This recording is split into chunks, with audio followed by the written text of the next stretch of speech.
আসসালামু আলাইকুম বন্ধুরা, আজকে আপনাদেরকে যারা নতুন নতুন কাজ করবেন বা এলইডি টিভির কাজ করতেছেন তারা কি কি পাস রাখবেন সেটা আপনাদেরকে আমি দেখাবো। ক্যামেরাটা কাছে নিয়ে এসো। তা আপনারা প্রথমে মডিউলগুলোর কথা বলি আমি। দেখেন, এটা আছে ব্যাকলাইট ইনভার্টার এলসিডির, আর এটা আছে ভোল্টেজ রেগুলেটর। আপনি যে কোনো জায়গায় ভোল্টেজের প্রবলেম হলে এখানে 12 ভোল্টেজ সাপ্লাই দিয়ে ভোল্টেজ বের করতে পারবেন। এই দেখেন 3.35 ভোল্ট, এই ভোল্টেজগুলো আপনারা নিতে পারবেন। তারপর হচ্ছে এটা একটা মডিউল, এটা হচ্ছে 5 ভোল্ট থেকে 15 ভোল্ট সাপ্লাই দিয়ে আপনারা দেখেন আমি এই যে এখানে জাম্পার সিস্টেম আছে 5 ভোল্ট, 3.3, 2.5, 1.8, 1.5, এই ভোল্টেজগুলো আপনারা নিতে পারবেন। এটা শর্ট করে দিলে তখন এই যে এই ভোল্টেজটা বের হবে। এটার হচ্ছে এটা কাজ। আর এটা হচ্ছে বন্ধুরা, যে ভোল্টেজটা সাপ্লাই দিবেন, দেখা গেল যে আপনি 12 ভোল্টেজ সাপ্লাই দিলেন, এই ভেরিয়েবলটা ঘুরিয়ে আপনারা ভোল্টেজটা কমে নিতে পারবেন। আপনার যে কয় ভোল্টেজ দরকার সেই কয় ভোল্টেজ করে নিতে পারবেন। এটা এটা এটা বাড়বে না, এটা কমবে। আর এখন আপনাদেরকে দেখাবো, এটা হচ্ছে ডিসি টু ডিসি বাক কনভার্টার। এটা হচ্ছে ভোল্টেজ বাড়বে। দেখা গেল আপনি 5 ভোল্ট সাপ্লাই দিচ্ছেন, দেওয়ার পরে 35 থেকে 40 ভোল্ট পর্যন্ত আউটপুট পাবেন। এখানে এই যে ইনপুট আউটপুট লেখাই আছে, আপনারা খুব সহজে কানেকশন করতে পারবেন। আর এটা হচ্ছে ডিসি টু ডিসিআইসি। টিকন বোর্ডের ডিসি টু ডিসিআইসি যদি নষ্ট হয় তখন আপনি এই ডিসি টু ডিসিআইসির কাজগুলো আপনারা করতে পারবেন। এখানে ইনপুট দেওয়া আছে 3.3 থেকে 12 ভোল্ট। ইনপুট দিয়ে আউটপুট পাবেন ভিজিএল, ভিজিআইস, এবিটিটি, ভিকম। ভোল্টেজগুলো দেখেন এখানে লেখাই আছে, যে কয়টা মেইন ভোল্টেজ ওই কয়টা আপনারা নিতে পারবেন। এটার হচ্ছে এটা কাজ। আর এটা হলো 5 সেকশনে মডিউল, সেটা তো আপনারা জানেন। আর এটা হচ্ছে বন্ধুরা, এটা 5 সেকশন, এটা 524 মডিউল। আপনাদেরকে আমি খুলে দেখাই, এটাও খুব সহজে কানেকশন করতে পারবেন। এটা হচ্ছে 4 তারের।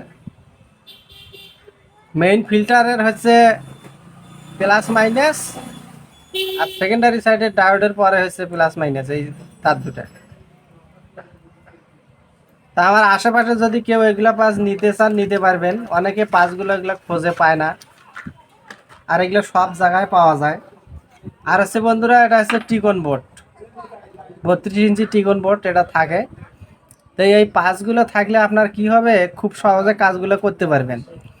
দেখা গেল আপনার সমস্যাটা ধরতে একটু সমস্যা হচ্ছে, তখন আপনি ওই টিকন বোর্ডটা খুলে এই টিকন বোর্ডটা লাগালেন, তখন আপনি খুব সহজে কাজটা সলভ করতে পারবেন। এইটা একটা টিকন বোর্ড, এটাও 32-এর। এই টিকন বোর্ডগুলো আপনারা রাখলেও রাখতে পারেন, না রাখলেও নাই, কিন্তু রাখলে পরে আপনার জন্য ভালো। আর এগুলো হচ্ছে ব্যাকলাইট ইনভার্টার, এটাও ইনভার্টার, এটাও ইনভার্টার। তারপর হচ্ছে এটাও ইনভার্টার, এটা হচ্ছে এলসিডির। তারপর এটা হচ্ছে সেন্সর। অনেক সময় দেখা যায় আপনার সেন্সরের প্রবলেম, তখন আপনি পট করে এই যে এই সেন্সরটা কানেকশন করিয়া দেখলেন যে কোথায় সমস্যা। এখন আপনাদেরকে আমি মাদারবোর্ড দেখাবো। আর ইনভার্টারের জন্য এই তারগুলোও রাখবেন। এই তারগুলো রাখলে আপনারা কাজ করতে সহজ হবে। এইভাবে কানেকশন করা যায় এই তারগুলা, এই তারগুলোও রাখবেন আপনারা। এখন মাদারবোর্ড দেখাবো আমি। এটা হচ্ছে 24-এর মাদারবোর্ড, অরিজিনাল মাদারবোর্ড। এটা দেখেন, নাম্বারটা দেখাও। অরিজিনাল মাদারবোর্ড, নতুন। বন্ধুরা দেখেন, তো মাদারবোর্ডগুলো আমার কাছ থেকে নিতে পারেন। অনেকে সফটওয়্যারের প্রবলেমে পড়েন, সফটওয়্যারের কারণে ফিটিং করতে পারেন না। তা আমার কাছ থেকে যদি এই মাদারবোর্ডগুলো নেন তাহলে আমি সফটওয়্যার দিয়ে দেব। আমাকে রেজুলেশন বলবেন, সেই রেজুলেশন অনুযায়ী আমি সফটওয়্যার দিয়ে দেবো। আর যদি রেজুলেশন না বের করতে পারেন, টিগুন বোর্ডে গায়ের নাম্বার আছে, ওই নাম্বারটা আমাকে দিবেন, আমি গুগলে সার্চ করে রেজুলেশন দেখে সেই অনুযায়ী সফটওয়্যার দিয়ে দেবো। আপনারা শুধু কানেকশন করবেন। আমার কাছ থেকে বোর্ড নিলে আমি সফটওয়্যার দিয়ে দেবো। এটা একটা বোর্ড, আপনারা এলে এই বোর্ডগুলো আপনারা যে কোনো 17 ইঞ্চি হোক, 21 ইঞ্চি হোক, 19 ইঞ্চি হোক, 24 ইঞ্চি হোক, 32 ইঞ্চি হোক, 40 ইঞ্চি হোক, সবটাতে লাগাতে পারেন। বোর্ড কোনো ফ্যাক্টর নয়। এই 24-এর বোর্ডটাও আপনারা লাগাতে পারবেন যে কোনো টিভিতে, 24 হোক, 32 হোক, 40 হোক। শুধু আপনার হলো রেজুলেশন জানতে হবে। রেজুলেশন বুঝলে আপনারা যে কোনো টিভিতে লাগাতে পারবেন, এটাও লাগাতে পারবেন। আজকের ভিডিওর বিষয় আছে এটা। আপনারা যারা নতুন নতুন কাজ করবেন, তারপর কিছু ব্যাকলাইট রাখবেন। তো এখন আপনাদেরকে আমি একটা পোলারাইজ পেপার দেখাই। এটা আছে বন্ধুরা পোলারাইজ পেপার। দেখেন, এই পেপারগুলো আপনারা অনেকে খোঁজেন, পান না, তা আমার কাছ থেকে নিতে পারেন। এই পেপারটা যদি নষ্ট হয় তাহলে আপনার ডিসপ্লে সাদা হবে, হোয়াইট স্ক্রিন হবে। খুলে পেপারটা লাগিয়ে দিলে তখন আপনার ডিসপ্লে ঠিক হয়ে যাবে। আপনারা যখন হোয়াইট স্ক্রিন প্রবলেম আসবে তখন এই পেপারটা থাকলে আপনি উপর দিয়ে এমনি বসে দিলেই দেখতে পারবেন যে ছবি দেখা যায়।